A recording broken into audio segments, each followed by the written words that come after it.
एक पुष्प में क्या क्या भाग होते हैं और पुष्प के कौन से भाग में क्या होता है, इसके बारे में आपको मैं आज बताऊंगा। ठीक है, ये हमारे कक्षा 10 का एक क्वेश्चन है जिसमें पुष्प की संरचना वाला भाग है। आपको एक फूल का स्ट्रक्चर देखना है।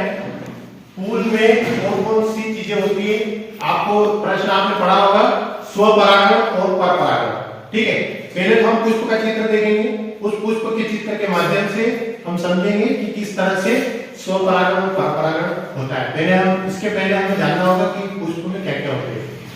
सबसे पहले आप एक घंटीनुमा संरचना देखो, दिख रही है? तो इस तरह से आपको एक ये बनाना है। ठीक है, इसको हम क्या बोलेंगे, नीचे वाले स्टेप को क्या बोला था हमने? पुष्प। वेरी गुड, आपको पता है कि पुष्प तो हम इसको पहले पुष्प व्रत को बना लेंगे। आपको पता है कि राजा किस पे बैठता है? सिंहासन पे।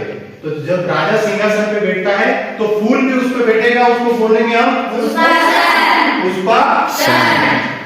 बहुत अच्छे, पुष्पासन। तो ये हमारा पुष्पासन हुआ।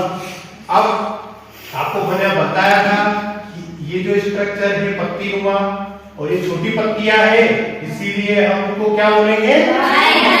बाहर। तो ये बाहर की तरफ है, इसलिए बाहर है ना। ये पुष्प का आसन है, जैसे पुष्पासन है। हम राजा का सिंहासन देखते तो उसको बोलते हैं सिंहासन। तो आपको इसको इस तरह से याद रखना है कि राजा जिस पे बैठता है उसको बोलते हैं सिंहासन, और जिस पे पुष्प होता है उसको हम बोलेंगे पुष्पासन। अब आपको एक मटकेनुमा स्ट्रक्चर बनाना है। इस तरह से आपको एक मटकेनुमा स्ट्रक्चर बनाना है।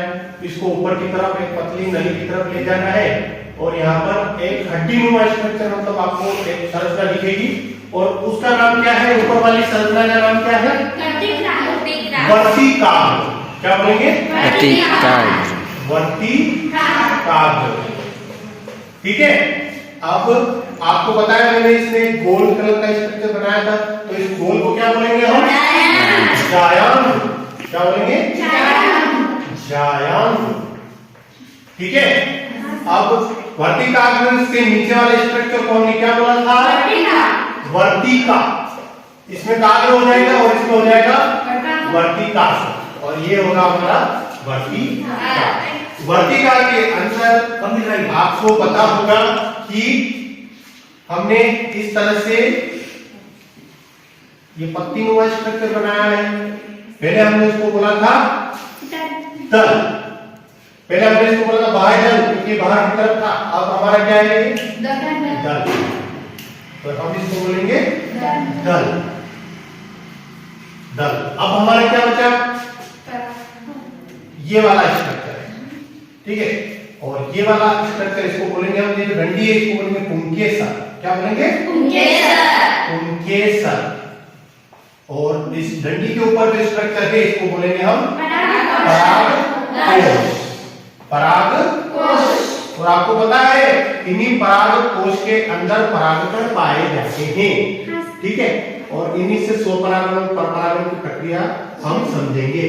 तो इस तरह से ये सभी में परागकोशों को हम देख सकते हैं।